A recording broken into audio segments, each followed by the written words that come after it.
Leer el árbol es adentrarse en un mundo de pequeñas epifanías cargadas de humor singular y muy afilada ironía. A medio camino entre la lucidez desconcertante y el absurdo, más absurdo, el autor disecciona con la precisión de un cirujano el comportamiento humano a partir de sus querencias, obsesiones y contradicciones, y consigue crear en esta delirante colección de relatos, porque el árbol es una colección de muchísimos relatos, una atmósfera donde nada es lo que parece, ni nada sucede según el devenir lógico de la acción. Pues con esta premisa os voy a leer uno de los relatos, dentro de lo absurdo, siempre, pero que es muy curioso y que hay que dar una cuanta vuelta para comprender que se adentra de verdad en la mente humana y en la forma de responder que somos los humanos. Comenzamos la lectura. La esperanza. Un día recibí una carta. No habría nada de particular en ello si no fuera por el extraño contenido de esa carta. O mejor dicho, por su falta de contenido. Rasgué el sobre como de costumbre y encontré una hoja de papel totalmente en blanco, sin nada escrito, ni por delante ni por detrás. El sobre solo llevaba mi dirección. Faltaba el remitente y el matasellos de una localidad importante. Sería una distracción de alguien o una broma tonta. Unos días más tarde recibí otro envío igual. No debe ser por distracción, no. Más bien se tratará de una broma tonta. Me dije a mí mismo disgustado y tiré el sobre a la papelera. Ese gesto de menosprecio deliberado, de superioridad y de distancia, enseguida me pareció sospechoso. ¿En contra de quién lo había hecho? Al fin y al cabo, el remitente de la carta, el autor de la broma, no se encontraba en el cuarto y no había podido ser testigo de mi manifestación. Así que el gesto había sido destinado a mi propio uso personal. Era evidente que en el fondo del alma me había sentido ridículo por mi precipitada curiosidad. Molesto por haber sido objeto de un engaño. Humillado por haberme dejado engañar. Decidí no abrir más esas cartas. Pero ¿cómo saber si era una de esas cartas o una normal sin abrirla antes? La mayoría de las cartas solían llegar en sobres iguales, no transparentes. Los reconoceré por la localidad del matasellos. Pero aquella localidad era una ciudad bastante grande. Podía ocurrir que alguien realmente quisiera comunicarme algo y me escribiera desde allí una carta. Habría sido como mínimo insensato privarse del contacto con el mundo por culpa de algún bromista. De este modo, recibí 3 hojas en blanco más.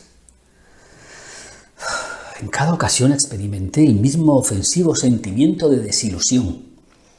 Todos sabemos con qué alegría vive el hombre el momento en que recibe de manos de un cartero un envío, aunque sea de alguien desconocido, pero destinado únicamente a él y a nadie más.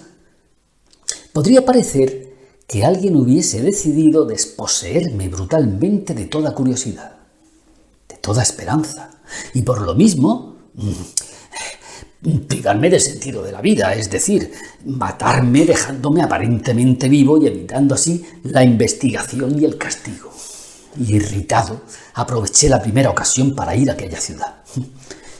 Confiaba en la posibilidad de encontrar a algunos conocidos que, con su comportamiento, su expresión descontrolada, sus movimientos o su lenguaje, se traicionaran y se confesaran autores de aquellas molestas cartas. Sin decírselo a nadie, llevé a cabo mi propósito. Ya en la estación, apenas se detuvo el tren, me asomé con recelo a los andenes. Como si entre la multitud de viajeros, al fin y al cabo no necesariamente habitantes de aquella ciudad, pudiera encontrar a mi perseguidor. Cuando en el hotel me puse a cumplir con las formalidades de inscripción, el portero, al oír mi apellido, dijo: «¿Hay algo para usted?». y sacó una carta de una casilla. Abrí la carta maquinalmente, porque era difícil esperar que fuera a encontrar de nuevo una hoja en blanco. Y sin embargo, una vez más, era una hoja en blanco. Me vigilan. Me vigilan. Es lo que pensé enseguida. Pero la fecha del matasellos mostraba que la carta había sido enviada 2 días antes. El matasellos indicaba asimismo que la carta había sido remitida desde la localidad que yo acababa de abandonar hace unas horas. Bueno, eso no quería decir nada. Tanto la fecha como el matasellos se podían falsificar, pero ¿cómo podía saber alguien que iba yo a venir aquí? El portero me aseguró que la carta me estaba esperando desde el día anterior. No había sido devuelta porque en el hotel pensaron que yo conocía al remitente y que le había dado el nombre del hotel en el que me iba a alojar. Por lo demás, comprobamos que el remitente era desconocido. El portero también podía estar confabulado con ellos. Llevar a cabo una operación tan complicada requería la participación de más de una persona. Se debía descartar ya una broma. Demasiado esfuerzo y demasiado ingenio para tratarse de una broma. Pero si no era una broma, ¿qué era? Busqué la respuesta a esta pregunta aquella misma noche, en el tren que me llevaba de vuelta a casa. Y durante los días que siguieron. Mi razonamiento era el siguiente. Si queda excluida la broma, hay que descartar la posibilidad de que la carta no signifique nada, que sea solo un medio, tal cual, sin otra intención.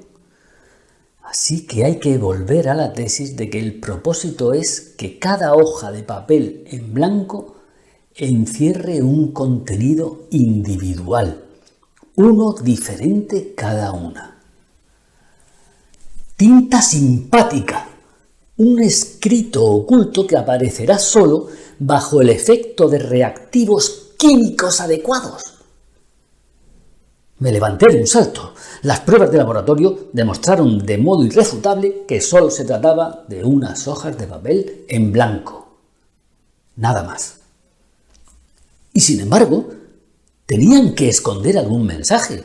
Si habían fallado los intentos de descifrarlas literalmente, era necesario llegar a definir su naturaleza, deduciéndola de la psicología de los móviles a los que obedecía el remitente. ¿Una tímida declaración de amor? Claro que sí. Tal vez movida por la necesidad de confesar sus sentimientos y al mismo tiempo frenada por la vergüenza, una mujer desconocida me dirigía en aquellas hojas en blanco un mensaje de amor. Entre el sentimiento y la decencia, la solución de compromiso había adoptado aquella forma. Ese descubrimiento me proporcionó un gran consuelo. Me compré una corbata nueva y durante 2 días canturreé mientras me afeitaba. Hacia la desconocida sentí una especie de cordial indulgencia, llena de confusión y buen humor. Pobre pequeña, tímida y al mismo tiempo apasionada. ¡Qué encanto! ¿Pequeña? Reflexioné. No, alguien que dispone de semejantes medios, tal vez de toda una organización, no merece semejante calificativo. Debe ser una gran dama.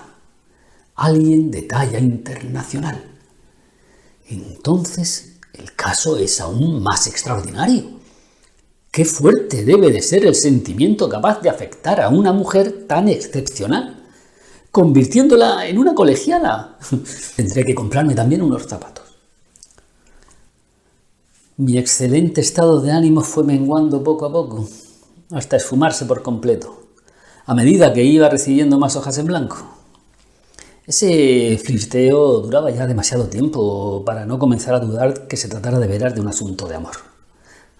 Hasta la más tímida de las adolescentes podría haber enviado a su amado una, como máximo 2 de esas hojas en blanco, pero no se habría abstenido de una confesión más directa a la segunda o a la tercera.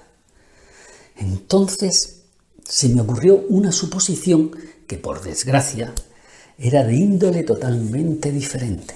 Un chantaje. El remitente reclamaba un rescate. Ya el propio hecho de que las hojas estuviesen en blanco probaba a los astutos, pérfidos y cautelosos que eran los malhechores. No eran unas amenazas simples y garabateadas así de cualquier manera, no. Así al estilo de, si no se deposita aquí o allá la suma de no sé cuánto, pues ya verá. No. Aquí se trataba de una mafia experta que no se dejaba atrapar fácilmente. Mi buen humor ya se desvaneció. Apareció el miedo. Cada noche atrancaba la puerta hasta que me di cuenta de que no podía seguir así, de que comenzaba a ser víctima de mis propias imaginaciones, de que si no reflexionaba sobre todo ello fríamente, si no emprendía acciones adecuadas, quién sabe qué otros significados iba a encontrar en aquellas mudas cartas. Ante todo era preciso librarse de ellas. Si al menos alguna de aquellas cartas vacías hubiera podido haber leído. Gilipollas de mierda, pero no pasó, porque yo me habría sentido mejor, pero no sucedió. Habría aceptado de buena gana hasta los insultos, siempre que fueran verbales. Aquellas cartas no decían nada, y sin embargo, por su misma naturaleza, me obligaban a algo que justamente yo no podía comprender, porque sin duda había en ellas alguna información, tal vez una orden, tal vez una llamada, tal vez alguien quería algo de mí, me exigía o necesitaba algo, pero yo no podía darle satisfacción y me sentía culpable. Por eso acepté de buen grado la invitación a una cacería de patos salvajes que iba a tener lugar en unos grandes pantanos situados en uno de los rincones más apartados del país. Por aquella región, del tamaño de una provincia bastante grande, solo era posible desplazarse en canoa. Ciertamente me convenía una vida llena de dificultades y emociones y con una falta total de oficinas de correos. Estábamos al acecho en un pequeño islote. El sol se estaba poniendo y se acercaba una bandada de aves acuáticas. El guía, que conocía a la perfección los hábitos de los animales salvajes, se protegió del sol haciendo visera con la mano. Es extraño. Aseguraría que el penúltimo a la izquierda no es un pato salvaje. Agucé la vista yo también, pero no podía compararme con la capacidad de observación aguileña del tirador. Cogí unos prismáticos y los dirigí hacia las aves. La penúltima a la izquierda parecía una paloma mensajera. Sin pérdida de tiempo, cambié los prismáticos por la escopeta y, haciendo uso de toda mi habilidad, disparé. La paloma se separó de la bandada y, dando vueltas inerte, desapareció entre las aguas del lago, lejos del islote. Los patos, asustados, cambiaron la dirección del vuelo y desaparecieron detrás del horizonte. Mis compañeros, a los que mi disparo anticipado había estropeado la caza, me maldecían a voces. El sol ya se había puesto cuando se dejó oír un chapoteo en la orilla. Se movieron unos juncos y salió de entre ellos el buenazo de mi perdiguero llevando en la boca al mensajero muerto. Me arrastré sin ser visto hacia la canoa. ¡Eh! ¡Es para ti! Me llamaban mis compañeros y agitaban un sobre azul. Una bolsa de plástico la había protegido del agua.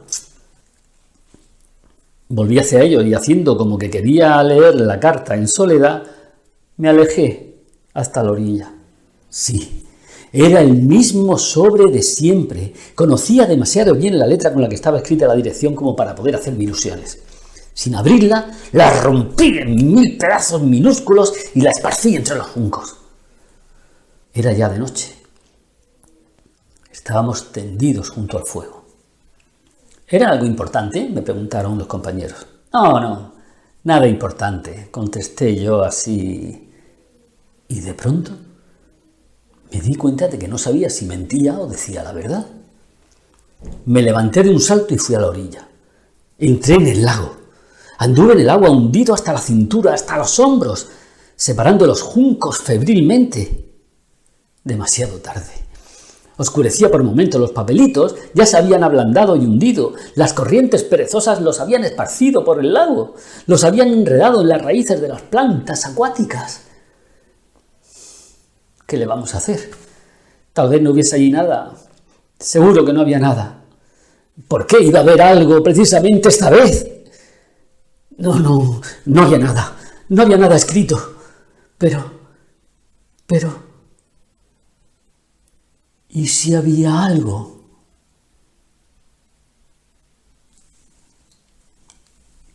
Y hasta aquí este sutil, irónico, surrealista y absurdo relato. Nos vemos en la próxima entrega.